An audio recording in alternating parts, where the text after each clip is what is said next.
दोस्तों, ये कहानी है भारत और ऑस्ट्रेलिया के बीच खेले गए चैंपियंस ट्रॉफी 2000 के उस महामुकाबले की, जिस महामुकाबले में भारत और ऑस्ट्रेलिया के बीच क्रिकेट के मैदान पर ऐसी दुश्मनी पैदा हुई जो आज 24 सालों बाद भी बरकरार है। ये कहानी है भारत और ऑस्ट्रेलिया के बीच खेले गए चैंपियंस ट्रॉफी 2000 के सांस रोक देने वाले उस मुकाबले की, जिस मुकाबले में जब कंगारू टीम के गेंदबाज ब्रेटली, ग्लेन मैकग्रेथ और जेसन गैलेप्सी जैसे रफ्तार के अहंकार में डूबे जानलेवा गेंदबाजों के कहर के सामने जब भारतीय टीम के दिग्गज खिलाड़ी सचिन तेंदुलकर, सौरभ गांगुली, राहुल द्रविड़, विनोद कांबली और रॉबिन सिंह जैसे बल्लेबाज अपनी जान बचाकर आउट होकर पवेलियन चले गए थे, तब मैदान पर बल्लेबाजी करने आए अपना पहला मुकाबला खेल रहे महज 18 साल के युवराज सिंह ने अपनी विस्फोटक बल्लेबाजी से ऐसी तबाही मचाई जिसे देखकर कंगारू टीम के रफ्तार के अहंकार में डूबे घमंडी गेंदबाज ब्रेटली, ग्लेन मैकग्रेथ और जेसन गैलेप्सी जैसे गेंदबाजों में भगदड़ सी मच गई। साथियों, भारत और ऑस्ट्रेलिया का मैच, और उस मैच में भारतीय टीम में सौरभ गांगुली, सचिन तेंदुलकर, रॉबिन सिंह, विनोद कांबली और महज 18 साल की उम्र में अपना पहला अंतर्राष्ट्रीय मुकाबला खेल रहे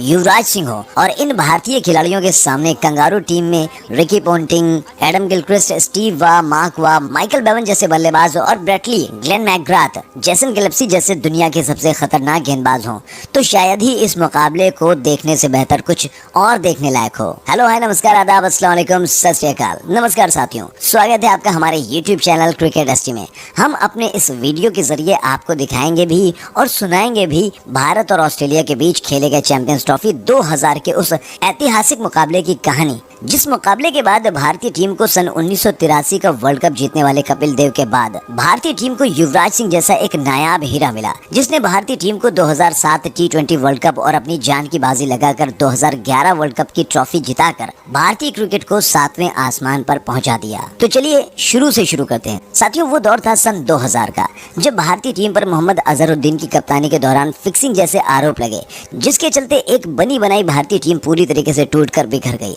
अजहरुद्दीन को कप्तानी से हटाकर भारतीय टीम की कप्तानी सौरभ गांगुली के हाथों में सौंपी गई, और सौरभ गांगुली की कप्तानी में ऑस्ट्रेलिया की टीम भारतीय दौरे पर आती है 5 वनडे सीरीज के लिए, और इन 5 वनडे सीरीज में ऑस्ट्रेलिया ने भारतीय टीम को भारतीय सरजमी पर लगातार 4 मुकाबले में बुरी तरीके से हराकर जब सीरीज अपने नाम कर लिया, तब पूरी दुनिया ने ये कहना शुरू कर दिया कि अब भारतीय क्रिकेट का अंत हो जाएगा। इस सीरीज में ऑस्ट्रेलिया से बुरी तरीके से हारने के बाद भारतीय टीम इस हार का दर्द लेकर आईसीसी चैंपियंस ट्रॉफी 2000 खेलने केन्या जाती है। तारीख 7 अक्टूबर सन 2000। ये वही ऐतिहासिक दिन था जिस दिन भारत और ऑस्ट्रेलिया के बीच इस चैंपियंस ट्रॉफी का नॉकआउट मुकाबला यानी क्वालीफायर मुकाबला खेला जाना था, और इस मुकाबले में भारतीय टीम के कप्तान सौरभ गांगुली ने टॉस जीतकर पहले बल्लेबाजी करने का फैसला किया, और भारतीय टीम की तरफ से मैदान पर बल्लेबाजी करने आए अपनी आंखों में अपनी ही सरजमी पर कंगारुओं से लगातार 4 मुकाबले में मिली हार का दर्द लेकर भारतीय सल्तनत के सरदार सौरभ गांगुली और मास्टर ब्लास्टर सचिन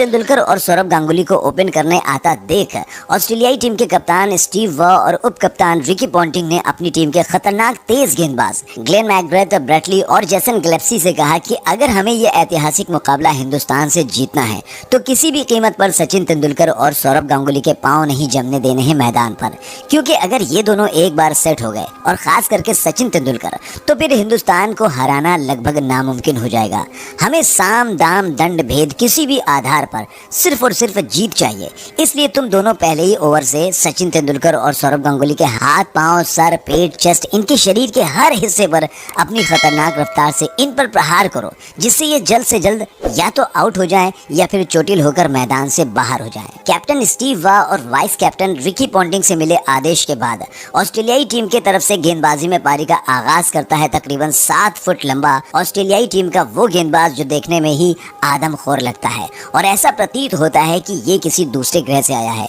जिसकी गेंद का सामना करने के दौरान दुनिया के बड़े से बड़े बल्लेबाजों के पैर के नीचे से जमीन खिसक जाती थी, जिसके बस नाम से ही विरोधी टीम में हाहाकार मच जाता था। जी हाँ, मैं बात कर रहा हूँ ग्लेन मैकग्राथ की, और मैकग्राथ के सामने थे भारतीय टीम के दादा यानी सौरभ गांगुली। मैकग्राथ ने अपनी पहली ही गेंद 145 किलोमीटर प्रति घंटे की रफ्तार से सौरभ गांगुली के शरीर को निशाना बनाकर दे मारा, जो दादा की पसलियों में जाकर लगी। मैकग्राथ की पहली गेंद पसलियों पर खाने के बाद सौरभ गांगुली ने मैकग्राथ की तीसरी गेंद पर सिंगल लेकर स्ट्राइक सचिन तेंदुलकर को दे दिया। अब मैकग्राथ के सामने थे सचिन तेंदुलकर। एक तरफ क्रिकेट की दुनिया में बल्लेबाजों के भगवान सचिन, तो वहीं दूसरी तरफ क्रिकेट की दुनिया में गेंदबाजों का हैवान मैकग्राथ, और इन दोनों के बीच बीच अगले कुछ क्षणों में जो बैट और गेंद से क्रिकेट की जंग होने वाली थी, उस जंग को देखने के लिए पूरी दुनिया टकटकी लगाए बैठी थी। और ऐसे हालात में जब मैकग्राथ ने अपनी पहली गेंद 146 किलोमीटर प्रति घंटे की रफ्तार से सचिन तेंदुलकर के शरीर को निशाना बनाकर सचिन तेंदुलकर पर प्रहार किया, तो मैकग्राथ की इस गेंद पर सचिन तेंदुलकर पुल करना चाहते थे, लेकिन गेंद में स्पीड इतनी ज्यादा थी कि गेंद सचिन तेंदुलकर के बैट पर लगने के बजाय उनके शरीर पर ऐसी जगह जाकर लगी कि सचिन तेंदुलकर दर्द से ऐसे छटपटाने लगे कि डॉक्टर्स की टीम को मैदान पर बुलाना पड़ा। और जब दोबारा मैच चालू हुआ तो एक बार फिर से मैकग्राथ ने अपने ओवर की 5वीं गेंद भी सचिन तेंदुलकर के शरीर को निशाना बनाकर दे मारी और गेंद एक बार फिर सचिन तेंदुलकर के बैट पर लगने के बजाय उनके पैरों पर जा लगी। मैकग्राथ के ओवर की समाप्ति हुई और मैकग्राथ ने इस ओवर में सिर्फ 1 रन दिया और अपने रफ्तार के अहंकार में चूर होकर 3 ऐसी गेंद डाली जिस पर सचिन तेंदुलकर और सौरभ गांगुली गंभीर रूप से चोटिल होते होते बाल बाल बचे। पहले ओवर की समाप्ति के बाद ऑस्ट्रेलियाई टीम की तरफ से पारी का दूसरा ओवर लेकर आता है ऑस्ट्रेलिया ही नहीं बल्कि पूरी दुनिया का सबसे खतरनाक तेज गेंदबाज, जिसकी रफ्तार के सामने दुनिया के बड़े से बड़े बल्लेबाजों की पैंट गीली हो जाती थी, जिसकी जानलेवा बाउंसर से दुनिया के कई बल्लेबाजों की जान जाते जाते बची थी। जी हाँ, मैं बात कर रहा हूँ ब्रेट ली की। और ब्रेट ली के सामने थे सौरभ गांगुली। ब्रेट ली ने अपनी पहली गेंद 157 किलोमीटर प्रति घंटे की रफ्तार से सौरभ गांगुली के सर को निशाना बनाकर सौरभ गांगुली पर जानलेवा बाउंसर से प्रहार किया, जिस पर सौरभ गांगुली बाल बाल बचे। अपनी पहली गेंद पर बाउंसर डालने के बाद ब्रेट ली ने दूसरी गेंद भी सौरभ गांगुली के शरीर को निशाना बनाकर गांगुली पर करारा प्रहार किया, जो कि सौरभ गांगुली के जांघ पर जाकर थपाक से लगी। ब्रेट ली ने अपनी 5 गेंद पर सौरभ गांगुली को एक भी रन नहीं लेने दिया। ऐसी हालत में जब ब्रेट ली ने अपने ओवर की आखिरी गेंद डाली तो उस गेंद को जैसे तैसे सौरभ गांगुली ने 4 रनों के लिए भेजकर भारतीय टीम के स्कोर को 5 रनों तक पहुंचा दिया। ऐसे हालात में जब 2 ओवर की समाप्ति के बाद भारतीय टीम का स्कोर 5 रन था, तब एक बार फिर ऑस्ट्रेलिया की तरफ से गेंदबाजी में पारी का तीसरा ओवर लेकर आता है मैकग्राथ। और मैकग्राथ ने क्रिकेट के भगवान कहे जाने वाले सचिन तेंदुलकर को अपनी 6 की 6 गेंदों पर एक भी रन नहीं बनाने दिया। मैकग्राथ के बाद ऑस्ट्रेलिया की टीम की तरफ से गेंदबाजी में पारी का चौथा ओवर लेकर आता है एक बार फिर से रफ्तार का सौदागर ब्रेट ली। और ब्रेट ली के सामने थे फिर एक बार सौरभ गांगुली। और गांगुली भी सचिन तेंदुलकर की तरह ब्रेट ली की 6 की 6 गेंदें बीट हो जाते हैं। जिस प्रकार से ब्रेट ली और ग्लेन मैकग्राथ शुरुआत के ओवरों से ही सचिन तेंदुलकर और सौरभ गांगुली पर अपनी रफ्तार के कहर से जानलेवा प्रहार कर रहे थे और उनकी इस कातिलाना प्रहार से क्रिकेट के भगवान सचिन तेंदुलकर और सौरभ गांगुली जिस प्रकार से संघर्ष कर रहे थे, उसे देखकर ऐसा ही लग रहा था कि जैसे अगर इसी तरह से गेंदबाजी होती रही तो भारतीय टीम इस ऐतिहासिक मुकाबले में 100 रन भी नहीं बना पाएगी ऑस्ट्रेलियाई टीम की इस खतरनाक गेंदबाजी के सामने। लेकिन जब 4 ओवर की समाप्ति के बाद भारतीय टीम का स्कोर महज 6 रन था, तब ऑस्ट्रेलियाई टीम की तरफ से गेंदबाजी में पारी का 5वां ओवर लेकर आए ग्लेन मैकग्राथ। और मैकग्राथ की पहली 2 गेंदें डॉट होने के बाद सचिन तेंदुलकर ने अपनी रफ्तार के अहंकार में डूबे मैकग्राथ की तीसरी गेंद पर कदमों का इस्तेमाल करके ऐसा करारा प्रहार किया कि गेंद सचिन के बैट पर लगने के बाद मैकग्राथ के सर के ऊपर से दंदनाती हुई सीधे बाउंड्री लाइन के बाहर 6 रनों के लिए जा पहुंची। मैकग्राथ की तीसरी गेंद पर छक्का लगाने के बाद सचिन तेंदुलकर ने मैकग्राथ की चौथी गेंद पर वही कदमों का इस्तेमाल करके उस पर ऐसा करारा प्रहार किया कि गेंद सचिन के बैट पर लगने के बाद गोली की रफ्तार से मैदान को चीरती हुई बाउंड्री लाइन के बाहर 4 रनों के लिए जा पहुंची। अपनी पिछली 2 गेंदों पर सचिन तेंदुलकर के हाथों 10 रन खाने के बाद ग्लेन मैकग्राथ गुस्से से पागल हो चुका था और इसी गुस्से में आकर मैकग्राथ ने अपने इस ओवर की अगली गेंद सचिन तेंदुलकर को चोटिल करने की नीयत से सचिन तेंदुलकर के सर को निशाना बनाकर बाउंसर दे मारी, जिसके लिए सचिन तेंदुलकर पहले से ही तैयार थे। और मैकग्राथ की इस बाउंसर पर सचिन तेंदुलकर ने करारे थप्पड़ की तरह ऐसा जोरदार फुल शॉट लगाया कि गेंद सचिन के बैट पर लगने के बाद मैकग्राथ के रफ्तार के अहंकार को तोड़ती हुई सीधे बाउंड्री लाइन के बाहर 6 रनों के लिए जा पहुंची। सचिन तेंदुलकर ने मैकग्राथ के इस ओवर में 2 गगनचुंबी छक्के और 1 चौके के साथ आखिरी गेंद पर 2 रन लेकर मैकग्राथ के इस ओवर से कुल 18 रन ठोककर मैकग्राथ के रफ्तार के अहंकार को चकनाचूर करके मैकग्राथ के साथ साथ पूरी ऑस्ट्रेलियाई टीम को ये संदेश दे दिया कि बेटा कंगारुओं, आज तुम्हारी खैर नहीं। सचिन ने मैकग्राथ के ओवर में 18 रन ठोककर उसके सर पर चढ़े रफ्तार के भूत को उतार दिया था और अब बारी थी ऑस्ट्रेलियाई टीम के दूसरे रफ्तार के अहंकारी गेंदबाज ब्रेटली की, जिसे अपनी रफ्तार पर कुछ ज्यादा ही अहंकार था। ऐसे हालात में ऑस्ट्रेलिया की तरफ से गेंदबाजी में पारी का 8वां ओवर लेकर आता है ब्रेटली, और ब्रेटली के सामने सौरभ गांगुली यानी कि दादा, और दादा ने ब्रेटली की पहली गेंद को थर्ड मैन के एरिया में खेलकर 4 रनों के लिए भेजने के बाद ब्रेटली के इस ओवर की तीसरी और पांचवी गेंद पर 2 back to back off side के क्षेत्र में 2 चौका लगाकर दादा ने रफ्तार के अहंकार में डूबे ब्रेटली को अपनी दादागिरी दिखाकर ब्रेटली के इस ओवर में कुल 12 रन ठोककर सचिन के बाद अब सौरभ गांगुली ने भी उस भीषण रण का आगाज कर दिया था, जिसकी कल्पना उस समय जब 4 ओवर में भारतीय टीम का स्कोर महज 6 रन था तब ना भारतीय क्रिकेट फैंस ने किया था और न ही ऑस्ट्रेलियाई टीम के ये रफ्तार के अहंकार में डूबे ब्रेटली और मैकग्राथ ने। पहले सचिन तेंदुलकर ने मैकग्राथ का, उसके बाद सौरभ गांगुली ने ब्रेटली के जानलेवा बाउंसर और खतरनाक रफ्तार के अहंकार का भूत उतरने के बाद भारतीय टीम के ये दोनों बब्बर शेर सचिन तेंदुलकर और सौरभ गांगुली ने अपने सर पर कफन बांधकर ऑस्ट्रेलियाई गेंदबाजों को कपड़े की तरह धोना प्रारंभ करके उस भारतीय टीम के स्कोर को 10 ओवर की समाप्ति के बाद 60 रनों के करीब पहुंचा दिया, जिस भारतीय टीम का स्कोर 4 ओवर की समाप्ति पर सिर्फ 6 रन था। जी हां, सचिन तेंदुलकर और सौरभ गांगुली ने पिछले सिर्फ 6 ओवर में 60 रन ठोककर इस वनडे मुकाबले को T20 बनाकर भारतीय टीम को मजबूत स्थिति में पहुंचा दिया। इस दौरान सचिन तेंदुलकर 3 चौके और 3 गगनचुंबी छक्कों के साथ तूफानी 38 रनों पर बल्लेबाजी कर रहे थे। लेकिन तभी घटती है मैदान पर एक ऐसी घटना जिसने भारतीय क्रिकेट फैंस का दिल तोड़ कर रख दिया। जी हां, ऑस्ट्रेलियाई टीम की तरफ से गेंदबाजी में पारी का 11वां ओवर लेकर आया ब्रेटली, और ब्रेटली की गेंद पर सचिन तेंदुलकर स्लिप में मैकग्राथ के हाथों कैच आउट होकर पवेलियन चलते बने। सचिन तेंदुलकर जब आउट हुए उस समय भारतीय टीम का स्कोर था 66 रन। सचिन के आउट हो जाने के बाद मैदान पर बल्लेबाजी करने आए राहुल द्रविड़। सचिन तेंदुलकर के आउट हो जाने के बाद अब भारतीय टीम के स्कोर को आगे बढ़ाने की जिम्मेदारी थी सौरभ गांगुली पर, लेकिन सचिन तेंदुलकर के आउट हो जाने के बाद ऑस्ट्रेलियाई टीम के गेंदबाजों ने इस मुकाबले में जबरदस्त वापसी की, जिसके चलते दबाव बढ़ता गया और इस दबाव में ऑस्ट्रेलियाई टीम की तरफ से गेंदबाजी में पारी का 14वां ओवर लेकर आए जेसन गिल्क्रिस्ट की गेंद पर सौरभ गांगुली भी विकेट कीपर एडम गिलक्रिस्ट के हाथों कैच आउट होकर पवेलियन चलते बने। गांगुली के आउट हो जाने के बाद भारतीय टीम की तरफ से मैदान पर बल्लेबाजी करने आए विनोद कांबले। जी हां, सचिन तेंदुलकर और सौरभ गांगुली भारतीय टीम की यह सलामी जोड़ी ऑस्ट्रेलिया जैसी कातिलाना गेंदबाजी के सामने भारतीय टीम को विस्फोटक शुरुआत दिलाकर आउट होकर पवेलियन जा चुके थे। ऐसे हालात में अब यहां से भारतीय टीम के स्कोर को आगे बढ़ाने की जिम्मेदारी भारतीय टीम की दीवार कहे जाने वाले संकट मोचन राहुल द्रविड़ और विनोद कांबली के कंधों पर, क्योंकि इन दोनों के बाद सिर्फ रॉबिन को छोड़कर भारतीय टीम के बल्लेबाजी लाइनअप में कोई भी ऐसा बल्लेबाज नहीं नजर आ रहा था जो ब्रेटली, मैकग्राथ, गिल्क्रिस्ट इनकी रफ्तार के कहर का सामना कर सकें। लेकिन सौरभ गांगुली आउट होकर पूरी तरीके से पवेलियन भी नहीं पहुंचे थे, तभी घटती है मैदान पर वो घटना जिसने संपूर्ण हिंदुस्तान को खून के आंसू रुला दिया। ऑस्ट्रेलियाई टीम की तरफ से पारी का 18वां ओवर लेकर आए जेसन गिल्क्रिस्ट भारतीय टीम और भारतीय क्रिकेट फैंस पर कहर बनकर टूटे। जी हां, जेसन गिल्क्रिस्ट ने अपनी गेंद पर सचिन तेंदुलकर और सौरभ गांगुली के आउट हो जाने के बाद भारतीय टीम के सबसे बड़ी उम्मीद राहुल द्रविड़ को शेनली के हाथों कैच आउट करवाकर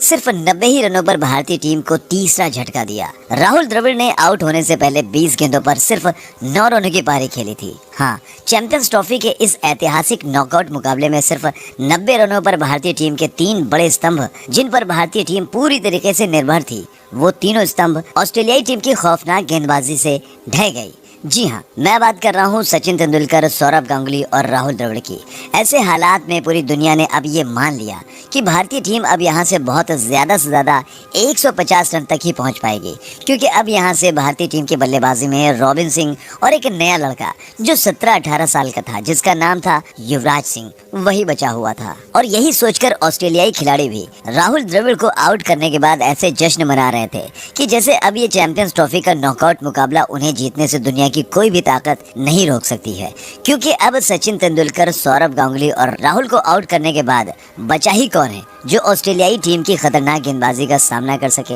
ऐसी हालत में राहुल द्रविड़ के आउट हो जाने के बाद भारतीय टीम में 5 नंबर पर बल्लेबाजी करने अक्सर रॉबिन सिंह आया करते थे, लेकिन आज भारतीय टीम के कप्तान सौरव गांगुली ने रॉबिन सिंह की जगह पर बल्लेबाजी करने के लिए युवराज सिंह को भेज दिया। युवराज सिंह, जिनकी उम्र महज 17 साल 9 महीने थी, उस युवराज सिंह को जब सौरव गांगुली ने राहुल द्रविड़ के आउट हो जाने के बाद मैदान पर बल्लेबाजी करने के लिए भेजा, तब भारतीय क्रिकेट फैंस के साथ साथ पूरी दुनिया ने यह कहना शुरू कर दिया कि कहां इस बच्चे को गांगुली ने ब्रेटली, मैकग्राथ, ग्लेप्सी जैसे रफ्तार के वहशी दरिंदे आदमखोरों गेंदबाजों के सामने मरने के लिए भेज दिया, जिसकी हर दूसरी गेंद वो जानलेवा बाउंसर होती है जो सामने वाले बल्लेबाज की जान लेने के लिए उनकी तरफ यमराज की तरह बढ़ती है। क्या भारतीय कप्तान सौरव गांगुली पागल हो गया है जो ऐसे आदमखोर गेंदबाजों के मुंह का निवाला बनने के लिए इस बच्चे युवराज सिंह को उसके सामने भेज दिया? लेकिन खबरदार, जो लोग युवराज सिंह को बच्चा समझ रहे थे वो लोग इस बात से बिल्कुल अनभिज्ञ और अनजान थे कि यही बच्चा आगे चलकर क्रिकेट की दुनिया में फैले कंगारुओं के तेज गेंदबाजों के आतंक को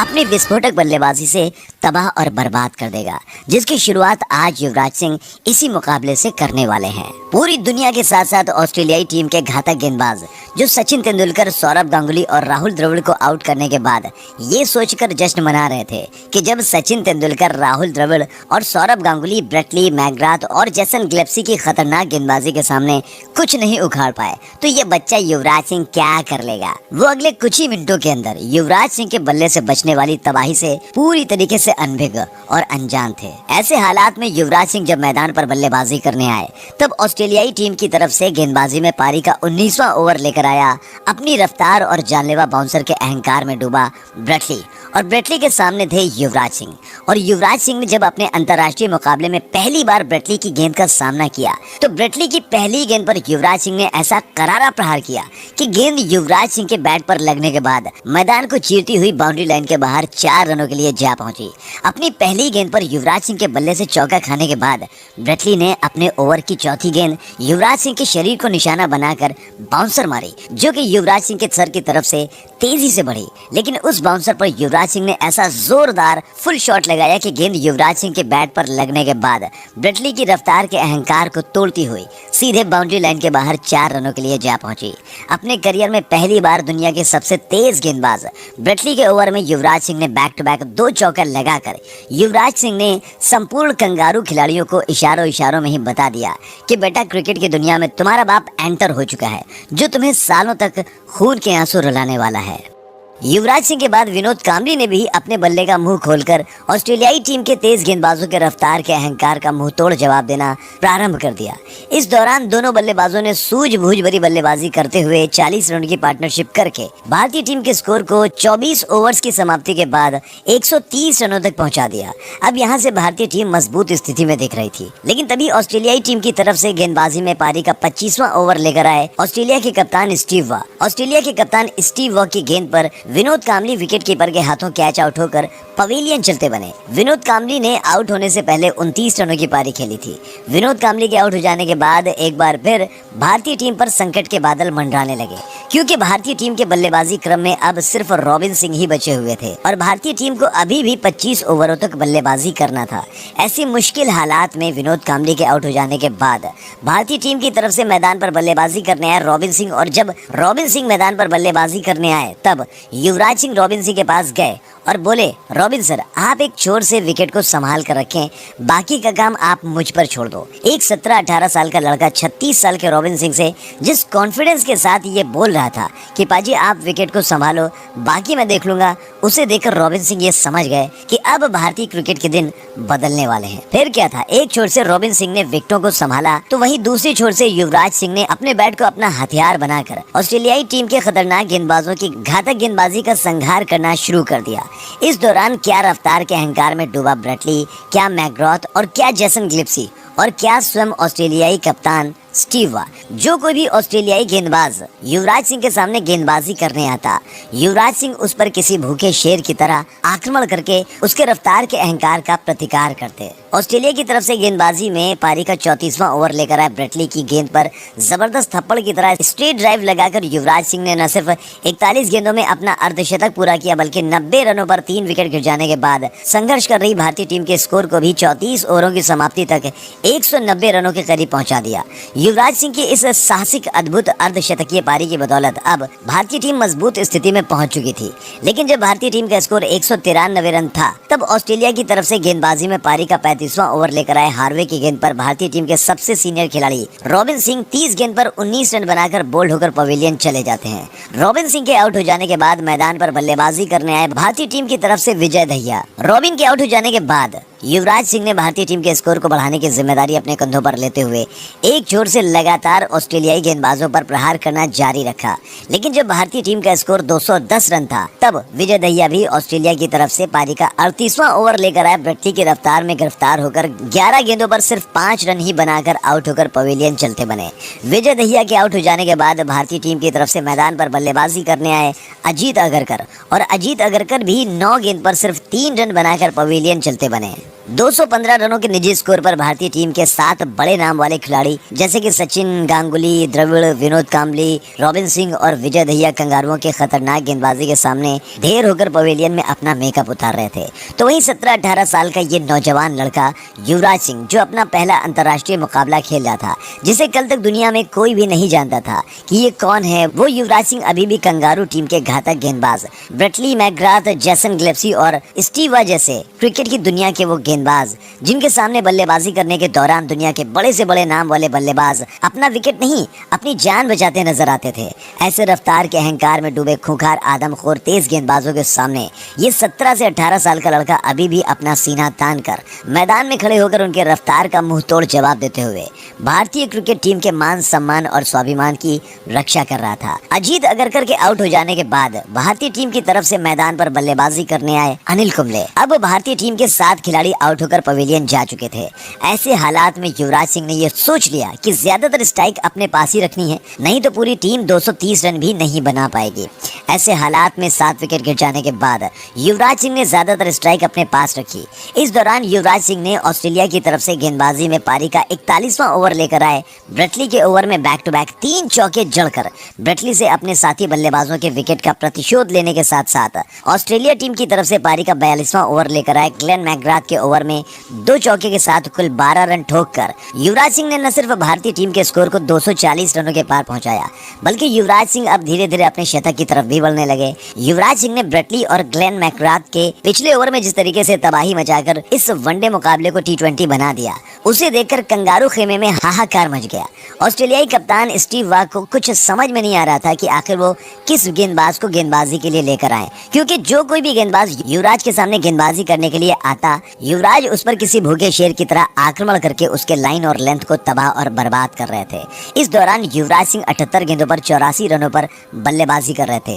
और भारतीय टीम का स्कोर 240 रनों के पार हो चुका था और अभी भी लगभग 26 से 27 गेंदों का खेल बचा हुआ था। ऐसी हालत में युवराज सिंह के पास बहुत समय था कि वो अपने पहले ही अंतर्राष्ट्रीय मुकाबले में ऑस्ट्रेलिया जैसी घातक टीम के सामने अपना शतक पूरा करके इतिहास में अपना नाम दर्ज करवाएं। और युवराज सिंह ही नहीं, बल्कि युवराज सिंह की जगह पर कोई और भी खिलाड़ी होता तो वो भी यही करता, लेकिन युवराज सिंह ने ऐसा नहीं किया। उनके मन में ऑस्ट्रेलिया जैसी खतरनाक टीम के सामने पहले अंतर्राष्ट्रीय मुकाबले में शतक लगाकर रिकॉर्ड बनाना नहीं, बल्कि अपनी टीम का स्कोर बोर्ड नजर आ रहा था, जिस पर वो भारतीय टीम के लिए ज्यादा से ज्यादा रन लगाना चाहते थे। और इसी चक्कर में युवराज सिंह जब 84 रनों पर बल्लेबाजी कर रहे थे, तब ऑस्ट्रेलिया की तरफ से गेंदबाजी में पारी का 46वां ओवर लेकर आए शेनली की गेंद पर युवराज सिंह छक्का लगाकर भारतीय टीम के स्कोर को तेजी के साथ आगे बढ़ाना चाहते थे, लेकिन गेंद युवराज सिंह के बैट पर पूरी तरीके से नहीं आई और बैट का बाहरी किनारा लेते हुए गेंद सीधे गेंदबाज शेनली के हाथों में चली गई। इस तरीके से युवराज सिंह, जो कि 18वें ओवर में तब बल्लेबाजी करने आए थे जब भारतीय टीम का स्कोर 3 विकेट के नुकसान पर 90 रन था और भारतीय टीम संघर्ष करते हुए लगातार एक छोर से अपने विकेट गंवा रही थी, तब ऐसी मुश्किल घड़ी में बल्लेबाजी करने आए युवराज सिंह ने 18 ओवर से लेकर 46वें ओवर तक न सिर्फ एक छोर से विकेट को संभाल के रखा, बल्कि ब्रेटली, मैकग्राथ, शेनली, जेसन ग्लिप्सी और स्टीव वा जैसे दुनिया के सबसे खूंखार, खतरनाक, तेज गेंदबाजों की रफ्तार का मुंह तोड़ जवाब देते हुए 80 गेंदों पर 84 रनों की पारी खेलकर भारतीय टीम को संकट से निकालकर भारतीय टीम के स्कोर को एक सुरक्षित स्कोर तक पहुंचाकर भारतीय टीम के हित में अपने विकेट का बलिदान देकर आउट होकर पवेलियन चलते बने। धन्य हो युवराज सिंह और धन्य हो युवराज सिंह को पैदा करने वाली उस माँ को जिसने युवराज सिंह जैसे देशभक्त खिलाड़ी को जन्म दिया, जिन्होंने चैंपियंस ट्रॉफी के इस महासागर में अपने शतक के लिए नहीं, अपने रिकॉर्ड के लिए नहीं, अपनी टीम में अपनी जगह पक्की करने के लिए नहीं, बल्कि हिंदुस्तान के मान सम्मान और स्वाभिमान के लिए खेला। युवराज सिंह की जगह पर दूसरा कोई खिलाड़ी होता तो वो शतक लगाकर रिकॉर्ड के लिए खेलते हुए भारतीय टीम में अपनी परमानेंट जगह बनाने के लिए खेलता। युवराज सिंह जब आउट हुए उस समय भारतीय टीम का स्कोर था 243 रन। युवराज सिंह के आउट हो जाने के बाद भारतीय टीम की तरफ से मैदान पर बल्लेबाजी करने आए जहीर खान और अनिल कुंबले के आउट हो जाने के बाद वेंकटेश प्रसाद ने पारी की आखिरी गेंद पर छक्का लगाकर पारी की बची हुई 25 गेंदों पर 22 रन बनाकर निर्धारित 50 ओवरों की समाप्ति तक भारतीय टीम के स्कोर को 265 रनों तक पहुंचा दिया, जिसके चलते भारतीय टीम ने ऑस्ट्रेलिया को इस चैंपियंस ट्रॉफी के ऐतिहासिक मुकाबले में 266 रनों का लक्ष्य दिया। भारतीय टीम ने युवराज सिंह की तूफानी 84 रनों की पारी और सचिन तेंदुलकर की ताबड़तोड़ 38 रनों की पारी की बदौलत ऑस्ट्रेलियाई टीम के सामने चैंपियंस ट्रॉफी के इस नॉकआउट मुकाबले में ऑस्ट्रेलिया को 266 यानी कि 266 रनों का लक्ष्य तो दे दिया। लेकिन सवाल यह था कि जिस ऑस्ट्रेलिया टीम में Ricky Ponting, Adam Gilchrist, Steve Waugh, Mark Waugh और माइकल बेवन जैसे क्रिकेट की दुनिया के ऐसे आदमखोर बल्लेबाज थे जो मैदान पर बल्लेबाजी करने के दौरान दुनिया के बड़े से बड़े नाम वाले गेंदबाजों पर हैवानियत की सारी हदें पार कर जाते थे, जिनके क्रिकेट की दुनिया में ऐसे आंकड़े थे कि जिसे बस देखकर ही सामने वाली टीम के गेंदबाजों के पांव कांपने लग जाते थे। क्या उनके सामने वो भारतीय टीम, जिस भारतीय टीम में अजीत आगरकर, जहीर खान और वेंकटेश प्रसाद जैसे अंडररेटेड गेंदबाज हों, जिनकी गेंद मुश्किल से ही विकेट कीपर तक पहुंच पाती हो, उस टीम के गेंदबाज ऑस्ट्रेलिया जैसी इस महाविध्वंसक बल्लेबाजी लाइनअप के सामने 265 से 66 रनों के स्कोर को कितनी देर तक बचा पाएंगे। ऐसे में देखना ये दिलचस्प था कि क्या भारतीय टीम के गेंदबाज इन 266 रनों के लक्ष्य को बचाव करके भारतीय टीम को जीत दिलाकर इस चैंपियंस ट्रॉफी में भारतीय टीम के सफर को जारी रख पाएंगे, या फिर ऑस्ट्रेलियाई टीम के बल्लेबाज इन 266 रनों के लक्ष्य को हासिल करके भारतीय टीम का बोरिया बिस्तर बांधकर भारतीय टीम को चैंपियंस ट्रॉफी से बाहर का रास्ता दिखाएंगे। ऐसे हालात में इस चैंपियंस ट्रॉफी के करो या मरो मुकाबले में भारतीय टीम से मिले 266 रनों के लक्ष्य का पीछा करने के लिए ऑस्ट्रेलियाई टीम की तरफ से मैदान पर बल्लेबाजी करने आए ऑस्ट्रेलिया के विकेट कीपर बल्लेबाज एडम गिलक्रिस्ट और मार्क वा। वहीं भारतीय टीम की तरफ से गेंदबाजी में पारी का आगाज करते हैं भारतीय टीम के नए नवेले गेंदबाज जहीर खान, और जहीर खान के सामने था एडम गिलक्रिस्ट, और गिलक्रिस्ट ने जहीर खान की तीसरी गेंद पर चौका और पांचवी गेंद पर गगनचुंबी छक्का लगाकर एडम गिलक्रिस्ट ने जहीर खान के इस ओवर से कुल 10 रन ठोककर ऑस्ट्रेलिया को विध्वंसक शुरुआत दिलाई। जहीर खान के बाद भारतीय टीम की तरफ से पारी का दूसरा ओवर लेकर आए अजीत अगरकर, और अजीत अगरकर के इस ओवर में एडम गिलक्रिस्ट ने पहली ही गेंद को डीप मिड विकेट के ऊपर से खेलकर बाउंड्री लाइन के बाहर 4 रनों के लिए भेजने के बाद एडम गिलक्रिस्ट ने अगरकर की चौथी गेंद पर भी ऑन साइड के क्षेत्र में करारा प्रहार करके गेंद को बाउंड्री लाइन के बाहर भेजकर एडम गिलक्रिस्ट ने शुरुआत के ओवर से ही भारतीय गेंदबाजों की लाइन और लेंथ को तबाह और बर्बाद करते हुए सिर्फ 5 ओवरों की समाप्ति तक ही ऑस्ट्रेलिया के स्कोर को 50 रनों के करीब पहुंचा दिया। जिस तरीके से ऑस्ट्रेलियाई टीम के इन दोनों ओपनर बल्लेबाजों ने, खास करके एडम गिलक्रिस्ट ने शुरुआत के ओवरों में ही भारतीय गेंदबाजों पर कहर बरसाते हुए उनकी लाइन और लेंथ को तबाह और बर्बाद करते हुए सिर्फ 5 ओवरों की समाप्ति तक ही ऑस्ट्रेलिया के स्कोर को 50 रनों के करीब पहुंचा दिया। उसे देखकर ऐसा लग रहा था कि अगर एडम गिलक्रिस्ट ऐसे तबाही बनकर टूटता रहा भारतीय गेंदबाजों पर तो ऑस्ट्रेलिया ये मुकाबला 30 ओवरों में ही जीत जाएगी। एडम गिलक्रिस्ट की इस तूफानी बल्लेबाजी से भारतीय क्रिकेट फैंस और भारतीय टीम के कप्तान सौरभ गांगुली के चेहरे पर मायूसी छा गई थी, लेकिन भारतीय क्रिकेट फैंस और भारतीय कप्तान गांगुली के चेहरे पर मुस्कान लाने का काम किया भारतीय टीम की तरफ से गेंदबाजी में पारी का 6ठा ओवर लेकर आए अजीत अगरकर ने अपने ओवर की दूसरी गेंद पर ऑस्ट्रेलिया टीम के एडम गिलक्रिस्ट से भी खतरनाक बल्लेबाज मार्क वा को अनिल कुंबले के हाथों कैच आउट करवाकर भारतीय टीम को राहत की सांस दिलाई। मार्क वा के आउट हो जाने के बाद ऑस्ट्रेलियाई टीम की तरफ से मैदान पर बल्लेबाजी करने आए लन हार्वे। मार्क वा को आउट करने के बाद भारतीय खिलाड़ी जश्न मना रहे थे, लेकिन भारतीय कप्तान सौरभ गांगुली के चेहरे पर अभी भी चिंता की रेखाएं साफ झलक रही थी, क्योंकि अभी भी ऑस्ट्रेलियाई टीम का वो खूंखार आदमखोर खिलाड़ी मैदान पर मौजूद था जो अभी तक सिर्फ 20 गेंदों पर तूफानी 33 रनों की पारी खेलकर पहले ही गेंद से भारतीय गेंदबाजों पर कहर बरसा रहा था। जी हाँ, मैं बात कर रहा हूँ एडम गिलक्रिस्ट की। ऐसे में अगर भारतीय टीम को इस मुकाबले में अपनी उम्मीदों को जिंदा रखना था तो किसी भी कीमत पर एडम गिलक्रिस्ट को जल्द से जल्द आउट करके पवेलियन भेजना था, नहीं तो ये खड़े खड़े ही पूरा मुकाबला 30 ओवरों में खा जाएगा। ऐसी हालत में जब सौरभ गांगुली के साथ सचिन तेंदुलकर और अन्य भारतीय सीनियर खिलाड़ी एडम गिलक्रिस्ट की तूफानी बल्लेबाजी को देखकर चिंता में डूबे हुए थे, तब भारतीय टीम की तरफ से गेंदबाजी में पारी का 8वां ओवर लेकर आए जहीर खान, और जहीर खान की गेंद पर एडम गिलक्रिस्ट छक्का लगाना चाहता था, लेकिन गेंद गिलक्रिस्ट के बैट का बाहरी किनारा लेते हुए सीधे भारतीय कप्तान सौरभ गांगुली के हाथों में जा समाई। आई। इस तरीके से जहीर खान ने भारतीय टीम के लिए खतरा बन चुके एडम गिलक्रिस्ट को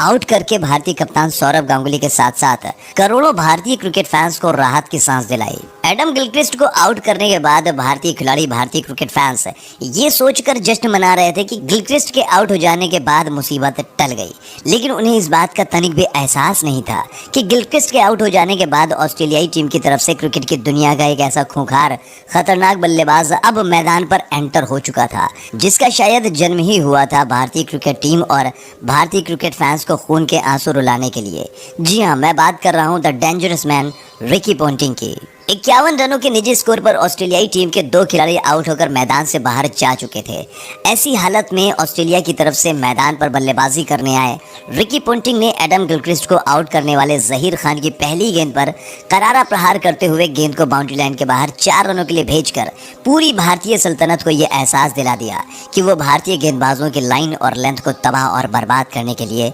मैदान पर आया है।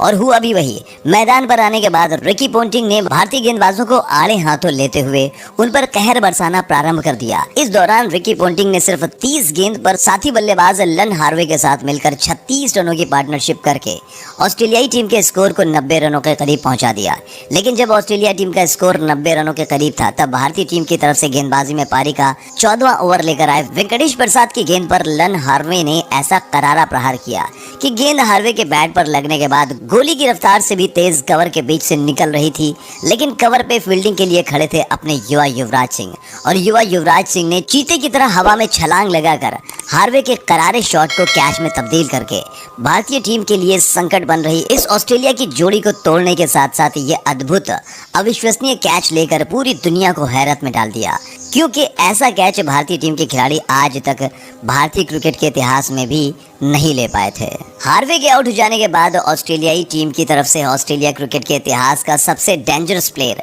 मैदान पर बल्लेबाजी करने आता है, जिसका नाम था माइकल बेवन। और माइकल बेवन ने मैदान पर आने के बाद रिकी पोंटिंग के साथ मिलकर मोर्चा थाम लिया। एक तरफ से रिकी पोंटिंग भारतीय गेंदबाजों पर प्रहार किए जा रहा था, तो वहीं दूसरी छोर पर शुरुआत में माइकल बेवन ने थोड़ा संभल कर और उसके बाद बेवन ने भी भारतीय गेंदबाजों पर दर्दनाक कहर बरसाना प्रारंभ कर दिया। इस दौरान भारतीय टीम की तरफ से गेंदबाजी में पारी का 23वां ओवर लेकर आए वेंकटेश प्रसाद के ओवर की तीसरी गेंद पर रिकी पोंटिंग ने कदमों का इस्तेमाल करके ऐसा गगनचुंबी छक्का लगाया कि गेंद सीधे बाउंड्री लाइन के बाहर नहीं बल्कि स्टेडियम से भी बाहर जाकर गिरी। एक तरफ से रिकी पोंटिंग तो वहीं दूसरी तरफ से माइकल बेवन ने अपनी विस्फोटक बल्लेबाजी से जिस प्रकार से भारतीय गेंदबाजी का कत्लेआम करना शुरू किया, उसे देखकर भारतीय क्रिकेट फैंस के साथ साथ पूरी भारतीय टीम में हाहाकार मच चुकी थी। भारतीय टीम के कप्तान सौरव गांगुली को कुछ समझ में ही नहीं आ रहा था कि वो किस गेंदबाज से गेंदबाजी करवाएं, क्योंकि इस दौरान जो कोई भी भारतीय गेंदबाज रिकी पोंटिंग और माइकल बेवन के सामने आता, ये दोनों ऑस्ट्रेलियाई खूंखार बल्लेबाज उस भारतीय गेंदबाज पर किसी भूखे आदमखोर भेड़िए की तरह आक्रमण करके उसके लाइन और लेंथ को तबाह और बर्बाद कर देते थे, जिसके चलते सिर्फ 13 ही ओवर में रिकी पोंटिंग और माइकल बेवन ने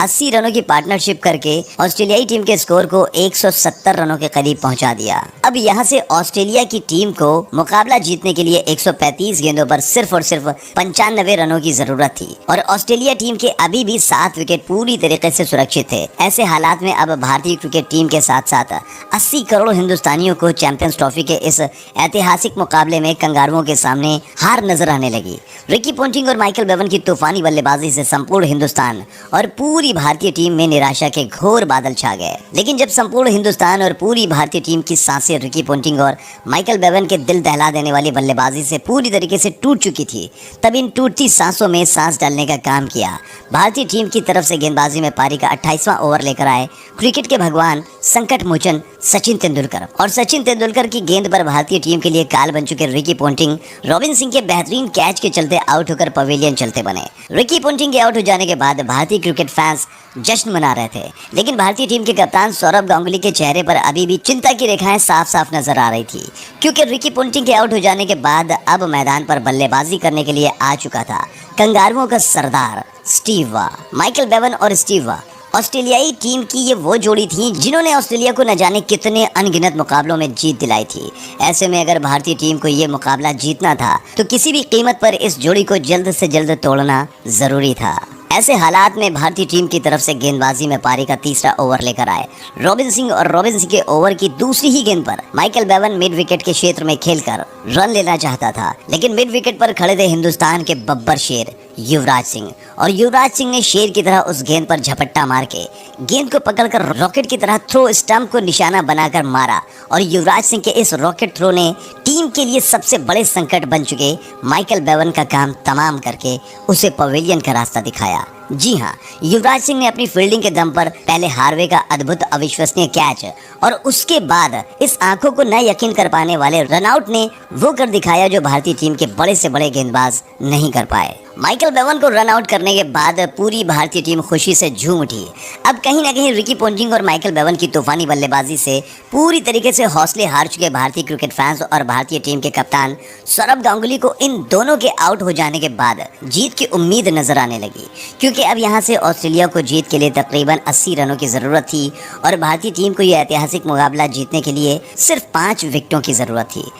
माइकल बेवन के आउट हो जाने के बाद ऑस्ट्रेलियाई टीम की तरफ से मैदान पर बल्लेबाजी करने आया डेमियन मार्टिन, और मार्टिन को रॉबिन सिंह ने सिर्फ एक ही रन बनाने का मौका दिया और अपने इसी ओवर में बोल्ड करके उसे भी पवेलियन का रास्ता दिखाया। डेमियन मार्टिन के आउट हो जाने के बाद ऑस्ट्रेलियाई टीम की तरफ से मैदान पर बल्लेबाजी करने आए तो वहीं भारतीय टीम की तरफ से गेंदबाजी में पारी का 36वां ओवर लेकर आए अनिल कुंबले, और अनिल कुंबले की गेंद पर शॉनली रन लेना चाहते थे, लेकिन भारतीय टीम के कप्तान सौरभ गांगुली के एक डायरेक्ट थ्रो ने शॉनली का भी काम तमाम करके उसे पवेलियन का रास्ता दिखाया। जी हाँ, 189 रनों तक पहुंचते पहुंचते ऑस्ट्रेलिया टीम के 7 खिलाड़ी आउट होकर पवेलियन जा चुके थे। ऐसे हालात में अब ऐसा लग रहा था भारतीय टीम ये मुकाबला आसानी से जीत जाएगी, लेकिन कहीं मत जाइएगा मेरे दोस्त, पिक्चर अभी बाकी है, इस मैच का भी असली रोमांच अभी बाकी है। शॉनली के आउट हो जाने के बाद ऑस्ट्रेलियाई टीम की तरफ से मैदान पर बल्लेबाजी करने आए ब्रेटली, और ब्रेटली जो अपनी गेंदबाजी से सामने वाली टीम के खिलाड़ियों पर कहर बरसाने के लिए मशहूर था, वो आज इस मुकाबले में अपने बैट से भी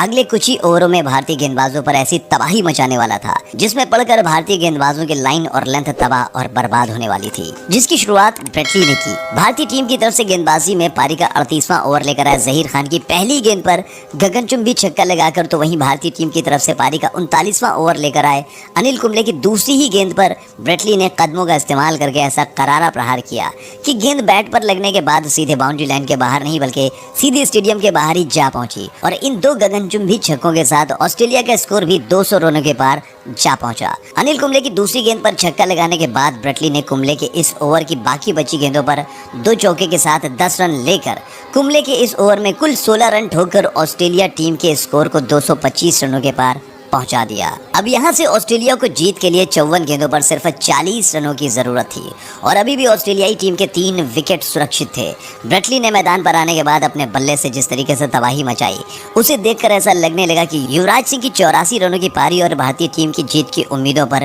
पानी फेर देगा। भारतीय गेंदबाजी खेमे में हाहाकार मच चुका था। किसी भी भारतीय गेंदबाज को कुछ समझ नहीं आ रहा था कि ब्रेटली के सामने गेंद कहां डाली जाए, लेकिन जब भारतीय टीम ब्रेटली की तूफानी बल्लेबाजी से संकट में नजर आ रही थी, तब भारतीय टीम की तरफ से संकट मोचन बनकर भारतीय टीम की तरफ से गेंदबाजी में पारी का 41वां ओवर लेकर आए जहीर खान, और जहीर खान ने अपनी यॉर्कर गेंद पर ऑस्ट्रेलियाई कप्तान स्टीव वॉ को बोल्ड करके भारतीय टीम को थोड़ी राहत की सांस जरूर दिलाई, लेकिन भारतीय टीम के लिए संकट स्टीव वॉ नहीं बल्कि ब्रेटली थे, जो अभी भी मैदान पर मौजूद था। और अगर भारतीय टीम को ये मुकाबला जीतना था तो जल्द से जल्द ब्रेटली को आउट करके पवेलियन का रास्ता दिखाना बेहद जरूरी था। ऐसे हालात में स्टीव वॉ के आउट हो जाने के बाद ऑस्ट्रेलियाई टीम की तरफ से मैदान पर बल्लेबाजी करने आए जेसन गिलेप्सी, तो वहीं भारतीय टीम की तरफ से गेंदबाजी में पारी का 43वां ओवर लेकर आए अजीत अगरकर, और अजीत अगरकर की पहली गेंद पर ब्रेटली छक्का लगाना चाहता था, लेकिन गेंद उसके बैट पर ठीक तरीके से नहीं आई और बैट का बाहरी किनारा लेते हुए